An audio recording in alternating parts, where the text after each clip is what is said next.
Les États généraux de la décentralisation, les travaux débuteront demain et l'événement mobilisera autour d'une même table l'ensemble des Maliens pour réfléchir et parler des problèmes d'un développement équilibré du territoire. Un dossier dans ce journal avec une large fenêtre sur la conservation et la valorisation des techniques traditionnelles de teinture, des techniques qui connaissent aujourd'hui une légère évolution. Voilà, nous sommes dimanche 20 octobre. Mesdames et messieurs, bonsoir et bienvenue dans ce journal, l'unique de la soirée. C'est demain que s'ouvrira donc dans notre capitale, au Centre international de conférence, les travaux des États généraux de la décentralisation au Mali. L'objectif de ces assises est d'approfondir des réflexions sur la gouvernance par le processus de décentralisation, et cela pour un développement équilibré du territoire et impulser la réforme de l'État. En prélude à cet événement, nous vous proposons un dossier consacré aux enjeux des États généraux de la décentralisation. Mohamed Ould Mamouni. Après plus de 10 ans de mise en œuvre, la décentralisation est aujourd'hui une réalité au Mali. Elle a permis d'enregistrer des acquis importants dans les domaines des services de base, à savoir l'éducation, la santé, l'eau potable, entre autres. Mais il faut aussi reconnaître que certaines difficultés demeurent. La mise en œuvre de la décentralisation a connu des écueils, liés notamment à la problématique de la gouvernance, mais aussi l'épineuse question du transfert des compétences et des ressources financières de l'État aux collectivités territoriales. Au centre des travaux des États généraux de la décentralisation, il y aura 3 enjeux majeurs. Des enjeux qui feront l'objet d'un groupe de travail sur plusieurs thématiques. Premier enjeu, le renforcement de la démocratie, la bonne gouvernance, la prévention et la gestion des conflits. 2, l'amélioration de la fourniture des services de base aux populations. Et 3, la promotion d'un développement économique régional et local. Chacun de ces enjeux fera l'objet d'un groupe de travail. Les États généraux de la décentralisation devront définir des orientations claires dans le but de faire évoluer l'organisation institutionnelle au Mali et la gouvernance. C'est pourquoi les uns et les autres fondent beaucoup d'espoir sur ces assises. Déjà, on a fait beaucoup de réclamations. Nous avons fait des réserves, notamment sur la partante, sur les routes. Quand on voit la route Kaï-Kenyeba aujourd'hui, une route qu'on appelle une route d'or, 250 km, sillonnée par 4 mines, 5 mines, il faut faire 7 heures, 8 heures de temps ou 14 heures de temps sur cette route. C'est impensable. Je pense que les États généraux prochains vont penser au sud, notamment la région de Kaï, et particulièrement le cercle de Kenyeba. Nous allons demander à l'État encore de mettre les moyens pour former les acteurs de la décentralisation. Alors quand tu es dans la décentralisation, tu es un agent de développement. Un maire, c'est un agent de développement pur et simple. Mais si nous avons les technicités, nous acquérons les technicités par rapport à cette mission, et nous sera encore plus facile. Ce que le gouvernement attend de ces États généraux, c'est réellement de dégager des orientations sur lesquelles l'État s'engagera pour réaliser en fait l'approfondissement de la décentralisation et répondre durablement à la crise institutionnelle et sécuritaire que notre pays a traversée. Les États généraux de la décentralisation vont permettre de poser les jalons des assises nationales sur le nord du Mali. C'est demain lundi que les travaux vont démarrer. Environ 600 participants sont attendus pour l'événement. Plus de 220 millions de francs CFA seront investis pour l'organisation de ces assises qui vont durer 3 jours. 165 milliards de francs CFA, c'est le montant investi par l'Agence nationale des collectivités territoriales, et cela entre 2007 et nos jours. Dans le cadre de la décentralisation en marche depuis 11 ans dans notre pays, le transfert de compétences aux collectivités territoriales a débuté dans les secteurs de l'école, de la santé et de l'hydraulique. Si des acquis sont constatés, l'amélioration est possible, nous dit Moïse Traoré. Les jalons de la décentralisation ont été posés en 1992. Parmi les objectifs de la réforme, on peut citer l'instauration de conditions de libre administration des collectivités territoriales et la gestion démocratique et transparente des collectivités. Pour ce faire, l'outil financier de l'État est le Fonds national d'appui aux collectivités territoriales, FENAC, dont la gestion financière et comptable est confiée à l'Agence nationale d'investissement des collectivités territoriales, ANICT. De 2001 à ce jour, les collectivités territoriales ont mobilisé sur les ressources du Fonds national d'appui aux collectivités territoriales plus de 165 milliards de francs CFA. Les régions de Tombouctou, Gao et Kidal représentent 30 milliards, un peu plus de 30 milliards. La population est un critère assez important. On ne peut pas donner autant de ressources à une région qui a 50 collectivités, je le prends comme ça au hasard, et une région qui a 10 collectivités. Le Fonds national d'appui aux collectivités territoriales, FENAC, dispose de subventions de fonctionnement, d'investissement et d'équipement. Quand nous voyons qu'au-delà de nos partenaires au développement, dans le cadre du jumelage de la coopération décentralisée, nous n'avons pas d'autres partenaires que l'État, nous estimons réellement qu'on doit essayer quand même de faire en sorte que Bamako, capitale, Bamako, la vitrine, doit être un peu plus vue par l'ANICT pour augmenter les dotations et en fonctionnement et en investissement et au niveau de la péréquation afin que nous puissions réellement faire beaucoup plus d'investissements dans la ville de Bamako. Si des acquis sont enregistrés dans les 3 cas de transfert que sont l'école, la santé et l'hydraulique, il subsiste quelques lacunes. Si on transfère les charges que les moyens ne suivent pas, naturellement les ressources humaines, quand on parle de transfert de moyens, ce n'est pas seulement les moyens matériels, c'est surtout les ressources humaines. Sans les ressources humaines, nous ne pouvons parvenir à rien.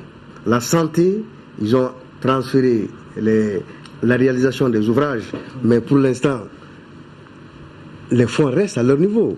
Le recrutement des médecins pour les centres de santé pose toujours des problèmes. On n'arrive pas à s'entendre par rapport à ça. Ce n'est pas définitivement acquis. Au niveau de l'hydraulique, en réalité, ils n'ont même pas décollé. En 2012, dans le budget de l'ANICT, nous avions prévu un montant de plus de 13 milliards 979 millions. Mais malheureusement, avec la suspension de l'aide extérieure, ce montant n'a pas été notifié aux collectivités territoriales. Les ressources ont connu une augmentation cette année, notamment avec le contrat d'appui à la consolidation de l'État du Mali signé avec l'Union européenne. Nous sommes à plus de 21 milliards au titre des ressources du FENAC et ces 21 milliards ont déjà été notifiés aux collectivités. Elles sont en train de les mobiliser. En attendant, l'État ne doit-il pas davantage garantir le Fonds national d'appui aux collectivités territoriales? Le directeur général des collectivités territoriales revient sur les attentes de l'État à l'issue de ces états généraux de la décentralisation. Il dresse aussi un bilan du processus de cette réforme majeure qui, selon lui, a permis des avancées significatives dans le développement local. Mais cependant, souligne-t-il, beaucoup reste à faire. Adama Sissouma est interrogé par Sidiki Dambélé. Le gouvernement a inscrit dans son agenda en première priorité, parmi les priorités, la tenue de ces états généraux pour faire en sorte que l'ensemble des forces vives de la nation malienne, assistées, accompagnées des partenaires techniques et financiers du Mali, de l'intérieur comme de l'extérieur, se réunissent pendant 3 jours, lundi, mardi, mercredi, pour voir l'état des lieux de la décentralisation, les diagnostics qui ont été faits avant, et approfondir ces diagnostics, voir quelles sont les pistes de solutions pour actualiser cette réforme et tenir compte des évolutions actuelles. Sans anticiper sur les débats de cette rencontre-là, est-ce qu'on peut dire aujourd'hui que cette réforme de la décentralisation est une réussite? Effectivement, c'est une question un peu difficile en tant que directeur des collectivités territoriales, mais ce qui est évident, il y a des acquis majeurs, mais aussi des faiblesses. Et c'est de cela qu'il s'agit de faire ce point. En termes d'acquis, je vous le rappelle, le Mali, c'est 761 collectivités territoriales, 703 communes, 49 cercles, 8 régions et le district de Bamako. Chacune de ces collectivités s'administre librement à son budget, et initie des programmes de développement et les exécute. l'État apporte des contributions.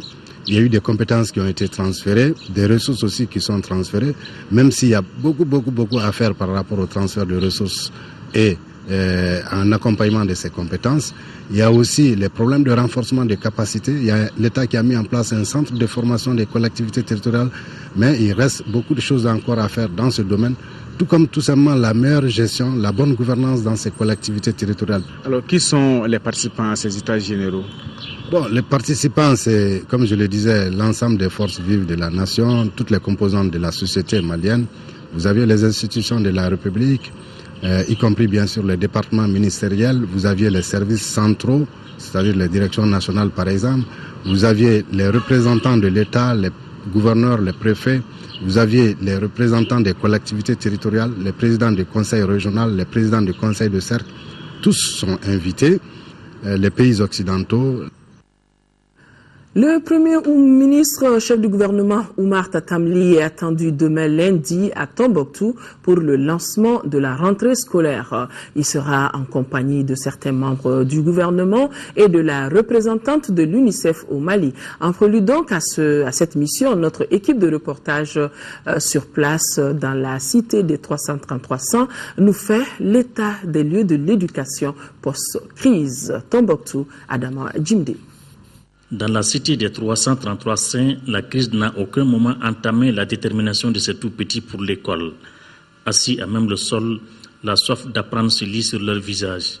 Au niveau du secondaire, seuls 12% des élèves ont repris, encadrés par 8% du corps professoral. S'agissant du fondamental, 60% des enfants sont là, avec 52% d'enseignants. Ici, l'année a été sauvée grâce à ce qu'on appelait la solidarité intercap. Grâce à Dieu et la volonté des uns et des autres, on a pu quand même achever l'année dans la bonté et vraiment ça a été une réussite. Et grâce aussi à l'appui de nos collègues des autres CAP, tels que les enseignants du CAP de Duri, Gundam, Nyofinke, Rarous. Face à cette situation, les parents d'élèves attendent beaucoup des autorités. On attend des nouvelles autorités, plus d'écoles et plus d'efforts pour la perfection des apprenants et des élèves. En termes de fournitures scolaires, des tables, bancs, des cahiers, bics. Nous voulons aussi des cantines scolaires parce que grâce aux cantines, les élèves peuvent venir à l'heure à l'école. Dans tous les cas de figure, l'administration scolaire s'est déjà fixé une feuille de route pour le fonctionnement normal de l'école. Après la sécurité, la priorité au niveau de l'académie d'enseignement de Tombouctou, c'est la présence des enseignants et des élèves dans nos écoles, autour desquels toute la communauté éducative, c'est-à-dire les CGS, les partenaires, les collectivités, puissent prendre ensemble un travail pour pouvoir ramener la paix et la sécurité autour de l'école. Entre-temps, on attend encore les résultats des différents examens, DF, BAC, CAP et BT. À Tombouctou, certaines classes ont cédé suite aux fortes pluies, ce qui a obligé les responsables à envisager des solutions palliatoires à la limite de leurs maigres moyens. Du coup, des partenaires comme l'UNICEF ont intervenu in extremis. Concrètement, il y a 9 tentes qui ont été disponibilisées au niveau de l'Académie d'éducation, qui les a mises à la disposition de ces écoles pour que les enfants puissent recommencer les cours dans des conditions à peu près correctes. En 6e région, pour l'année précédente, les ordres d'enseignement technique professionnel et l'enseignement normal n'ont pas fonctionné suite aux événements. À Gao, le collectif des syndicats d'enseignants de la 7e région était hier samedi devant la presse. Objectif, informer l'opinion nationale et internationale des raisons du boycott de la rentrée scolaire 2013-2014 fixée au 17 octobre dernier. L'omission d'une frange importante d'enseignants sur la liste des bénéficiaires des 250 000 francs CFA proposés par l'État serait à la base de cette prise de position. Audrey Sakone depuis Gao. C'était le 17 octobre dernier, jour de la rentrée dans toutes les zones libérées dans le septentrion malien. Mais à Gao, la surprise fut grande car les enseignants ont brillé par leur absence ce jeudi matin dans tous les établissements de la région. Pour cause, près de 1200 enseignants ne figureraient pas sur la liste des bénéficiaires des mesures d'accompagnement que l'État donne à tous les travailleurs du Nord. Cet appui de 250 000 francs CFA permet le déplacement et l'installation de chaque travailleur. Dans la pratique, selon le collectif des syndicats d'enseignants, seulement 1563 sur 2757 ont bénéficié de cet appui. Les 250 000 francs que des agents de l'État qui sont à Gao, qui n'ont pas bougé de Gao, ont bénéficié ici à Gao.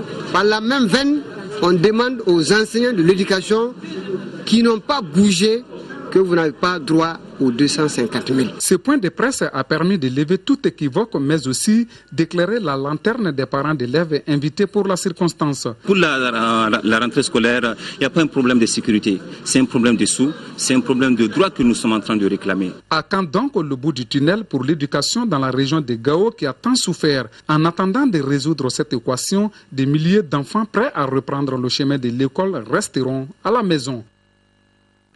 Né en 1933 à Brazzaville, le nouveau médiateur de la République est titulaire d'un doctorat en sciences physiques obtenu en 1968 à Paris. Baba Akib Aïdara, c'est de lui qu'il s'agit, fait partie des tout premiers cadres nationaux ayant répondu à l'appel lancé par le président Modibo Keïta à tous les Maliens de l'extérieur à rejoindre ceux de l'intérieur pour participer à la construction nationale au lendemain de l'indépendance. Portrait signé Lamine Tchekoura Koulibaly. Le premier grand chantier ouvert à l'indépendance est la réforme de l'enseignement de 1962. Enseignant à l'époque au lycée Askia Mohamed, Baba Akib Aïdara contribue à sa conception et à sa mise en œuvre, puisqu'il sera le premier auteur malien de manuel scolaire en physique-chimie, manuel scolaire adapté justement au programme issu de cette réforme. C'était un pas de franchi dans la décolonisation des esprits.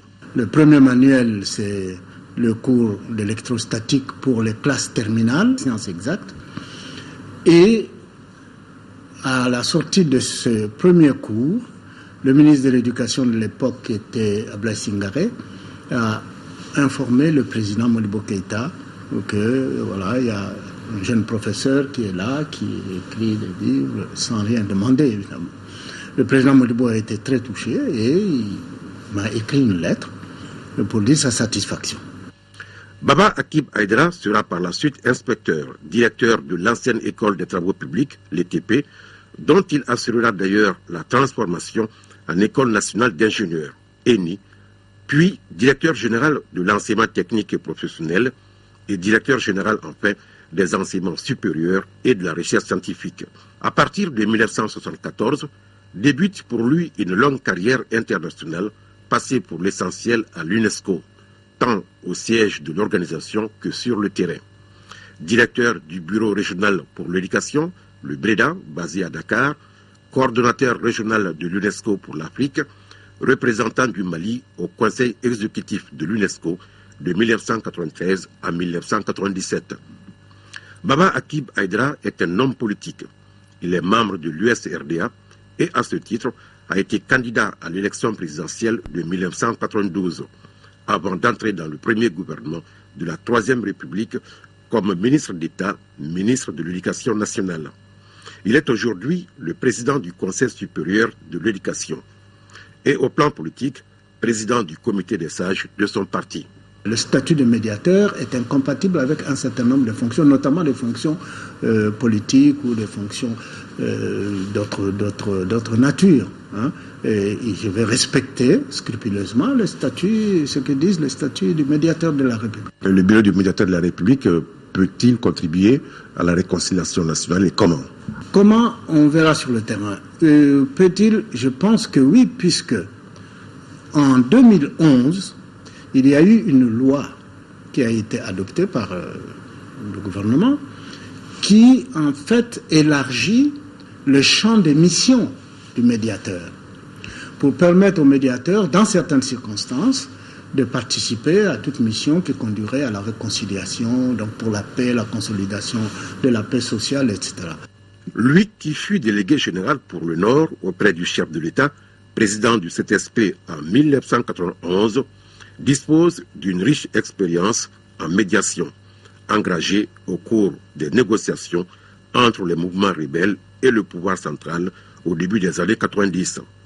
Un acquis qu'il saura certainement mettre à profit dans un tout autre contexte. Enfin, le tout nouveau médiateur de la République est commandeur de l'Ordre national du Mali, commandeur de l'Ordre national du Sénégal et commandeur de l'Ordre national de la Guinée. Le ministre du Développement rural et le ministre délégué en charge de l'élevage, de la pêche et de la sécurité alimentaire viennent de boucler une mission de prospection dans les zones de production de l'Office du Niger. À Nyono et à Djabali, les ministres ont visité des infrastructures et échangé avec les acteurs du secteur. Reportage Kandesila. L'Office du Niger est un espoir certain pour le Mali de demain. C'est le constat majeur qui ressort de la visite du ministre en charge du développement rural qui a sillonné durant ces 2 jours les différentes zones de production pour prospecter les innombrables potentialités que cet outil représente pour notre pays. L'Office du Niger est véritablement un géant du développement du Mali. On ne peut pas être futuriste pour notre développement sans se pencher sur les perspectives de développement de l'Office du Niger. Dans son périple, le ministre Bokari Tereta a d'abord visité le deuxième bief du Fala de Molodo qui constitue un réservoir important d'eau. Ensuite, le centre piscicole de Molodo. De la pisciculture à l'aviculture et de l'agriculture à l'élevage, l'Office du Niger égorge un réservoir énorme de potentialités. Témoignage, le site du projet de développement de la filière lait de dromadaire visité à une 60aine de kilomètres de Nyono par la délégation. Grâce à l'appui du Royaume de Norvège, des dromadaires sont élevés ainsi que des gébus morts et peuls.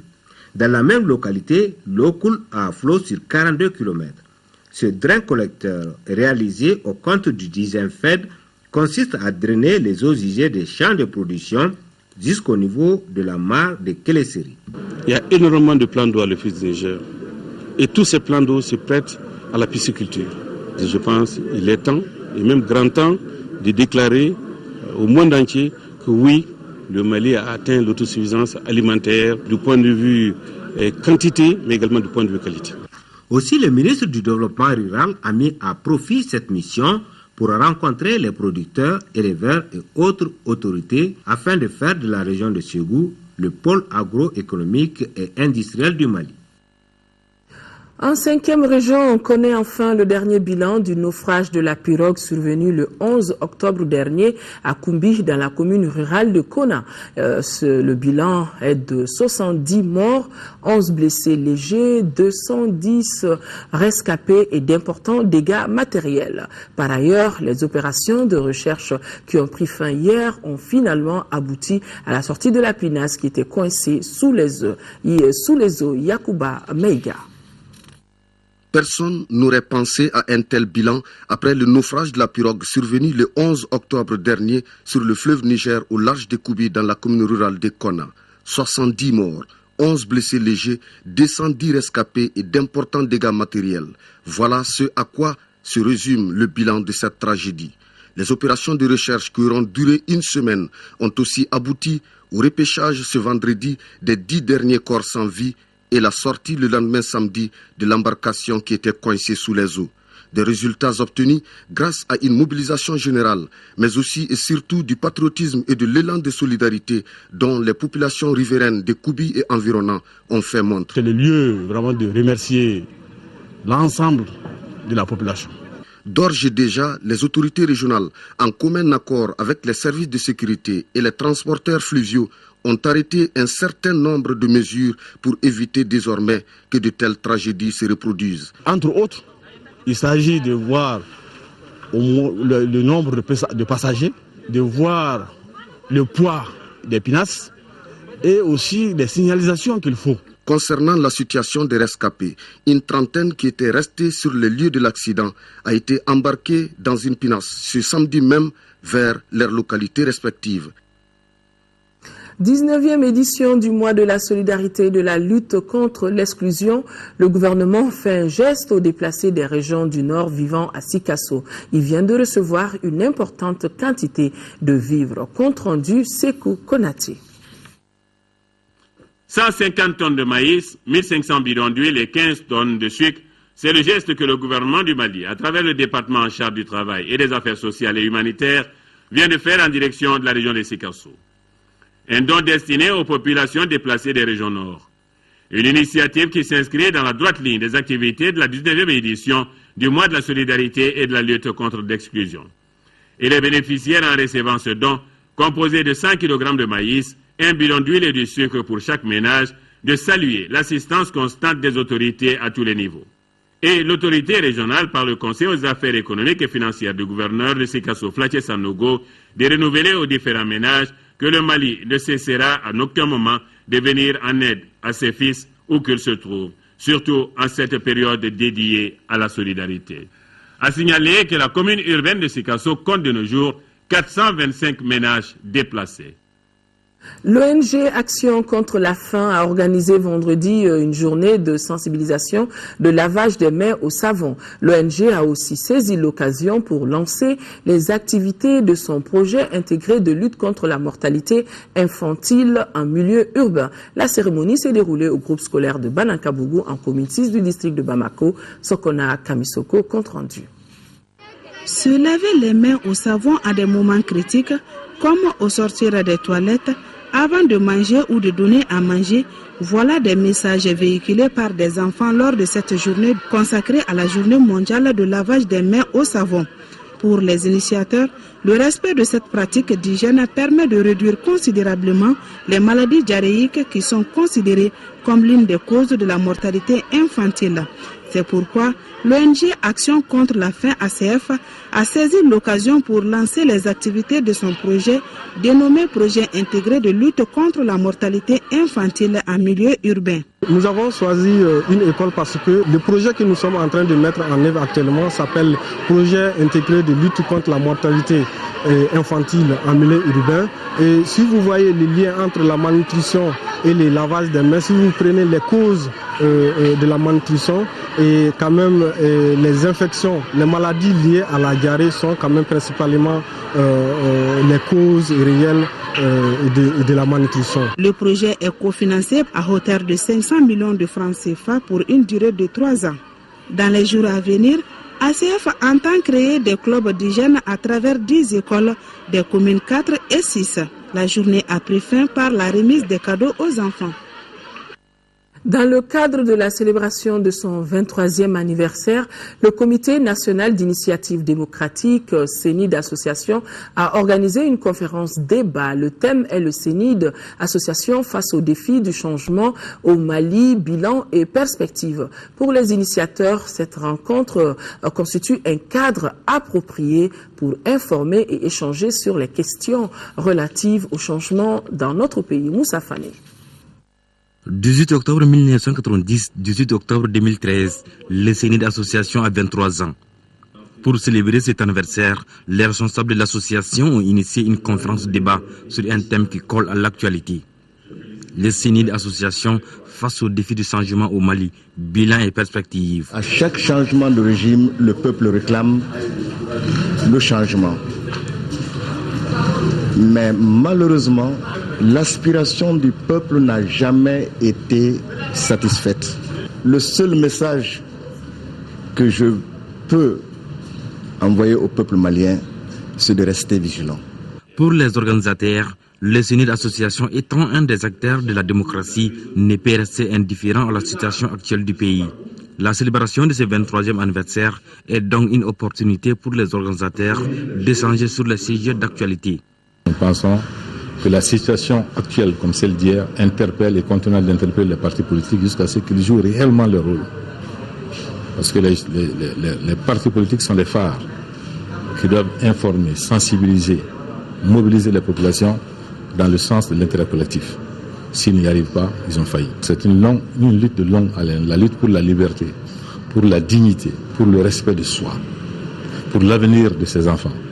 Les initiateurs ont également invité la population malienne à plus de patriotisme et plus du respect au bien public. La Ziara 2013 dans Sardine internationale a pris fin en début d'après-midi à Tamani. Tamani, c'est en 4e région.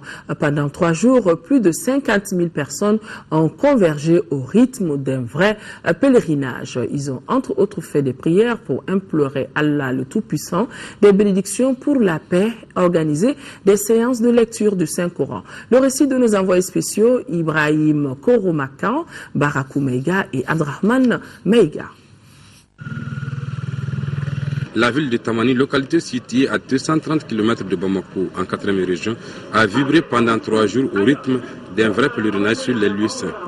Ces fidèles venus d'une dizaine de pays dont le nôtre ont entre autres procédé à des prêches et lectures du Saint-Coran avant de se recueillir sur la tombe des érudits de la religion. Parmi ces serviteurs d'Allah, il y a Madani Haïdara, père du guide spirituel dans Sardine internationale. Se recueillir sur la tombe adoucit le cœur, fait penser à la mort et nous amène à éviter les péchés. Pour la réussite de ce grand rendez-vous annuel, plusieurs dispositions ont été prises par la commission d'organisation. Chaque année, après la fête de Tabaski, 5 jours après, nous nous retrouvons pour se connaître sur le plan national, sur le plan international, un développement au sein de la religion musulmane. Moment de retrouvailles, de communion et d'imploration de Dieu et du prophète Mohammed, ce Ziara 2013 vise plusieurs objectifs, dont le premier est le renforcement de la cohésion entre les fidèles musulmans. L'événement est également mis à profit par les organisateurs pour inviter les participants à se battre pour promouvoir la paix et la stabilité, gage de tout développement. Chacun de nous, à sa responsabilité, sera interpellé le juge du jugement dernier. Et cela donc nous oblige à aller vers de tels actes afin que nous-mêmes, nos enfants, nos épouses se rendent compte que donc il y a des valeurs que nous devrions perpétuer. Malgré la grande mobilisation, cette rencontre 2013 dans Sardine internationale s'est déroulée sans incident majeur. Et les fidèles venus de tous les coins du monde se disent satisfaits d'accomplir ce rituel, comme en témoignent les nombreux intervenants qui ont tenu à saluer cette grande rencontre autour de l'islam et féliciter les initiateurs. Conservation et valorisation des techniques traditionnelles de teinture, cas du bogolan, bassilan et du gala. Ces teintures connaissent aujourd'hui une légère évolution tant sur le plan des techniques utilisées que sur l'exploitation des plantes teintoriales. Cependant, la valorisation de ces moyens décoratifs de nos accessoires vestimentaires révèle quelques insuffisances. Le grand format de ce soir se penche sur ces héritages culturels. Une réalisation de Chekoumar Sangaré. Parmi les produits de l'artisanat qui font la fierté de notre pays, on peut sans se tromper citer le borolan, une des techniques traditionnelles de teinture le mieux connue. Son origine est difficile à définir avec précision. Cependant, en décomposant le mot borolan, on a boro qui veut dire l'argile et lan qui veut dire l'effet. Alors, le borolan, c'est l'effet de la terre sur le tissu. Il existe 3 techniques traditionnelles de teinture qui sont le bassilan fini, le borolan fini et le gala fini. Le bassilan fini, c'est juste un tissu qui est teint à partir des écorces ou des feuilles de plantes tinctoriales. Et généralement, on a 2 séries de couleurs, les couleurs ocre jaune et les couleurs ocre rouge. Lorsque l'argile touche le bassilan, ça devient immédiatement borolan. Et enfin, on a le gala fini, c'est un tissu teint à partir d'une plante qui s'appelle le gala. Ces tissus étaient utilisés en fonction de leur couleur et des couches sociales. La couleur ocre jaune et les nuances sont couramment utilisées par la population, surtout les paysans. Et la couleur ocre rouge est couramment utilisée par les détenteurs de savoir, tels que les chasseurs, les guérisseurs. Autrefois, il existait 2 genres de bogolan. Le bogolan noir et blanc appelé dans les jargons bogolan négatif et le bogolan avec un fond coloré ou bogolan positif. Pourtant, les plantes tinctoriales nous donnent les 3 couleurs de base, qui sont le jaune obtenu à partir du galama, le rouge donné par le pécou et le bleu à base du gala. À cela s'ajoute du noir de l'argile et du blanc qu'on a à partir du savon. Pour un peintre aguerri, cela constitue un arsenal de mélange pour obtenir les différentes couleurs et leurs nuances. Il y a eu l'innovation non seulement sur les techniques de fabrication, il y a eu également l'innovation sur les couleurs, c'est-à-dire la recherche d'autres couleurs qui n'existaient pas auparavant. Au centre Ndomo de Ségou, un système de récupération des matériels utilisés est mis sur place au nom du respect de l'environnement. On a les tissus décorés avec l'argile, sont lavés. Après le lavage, l'eau pénètre dans un bassin. Et en entrant dans le bassin, l'argile se dépose au fond du bassin et l'eau surmonte. Et cette eau est déversée dans un second bassin sur le sable et sur le charbon qui fait filtrer l'eau. Et après, l'eau filtrée vient dans un autre grand bassin et de là, on utilise cette eau pour arroser les plantes qui se trouvent sur des sites. On a une partie de cette eau qui va dans un petit étang. Et dans ce petit étang, nous sommes en train d'élever du poisson, de faire la pisciculture. Aujourd'hui, le bogolan est prisé en dehors du Mali.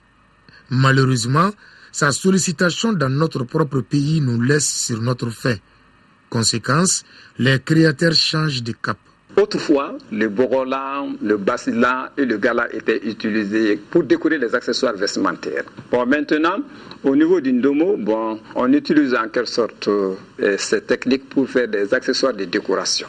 Et cela ne fait pas partie de nos valeurs culturelles. Donc c'est surtout les Occidentaux qui utilisent beaucoup d'accessoires d'intérieur. Le bogolan, le basilan et les galafini semblent être victimes de la mondialisation du marché du textile et surtout du désintéressement du Malien à une partie de ses valeurs culturelles, toutes choses qui interpellent chacun à son niveau. Voilà, c'est donc tout pour ce journal. Merci de l'avoir suivi. L'information continue sur notre site www.ortm.ml et d'autres rendez-vous tout à l'heure sur la chaîne 2. L'émission Chibaban a comme invité ce soir le nouveau président de la Fédération malienne de football, Boubacar Baba-Diarra. Rendez-vous sur la chaîne 2 à partir de 22h45. Une émission animée en Bambara par Kodi Sibi. Et demain, 10h-13h, Aïssata Ibrahim Meiga, Ndei Sissoko, 18h-20h pour la grande édition. Bonsoir et bon début de semaine. La semaine va commencer demain.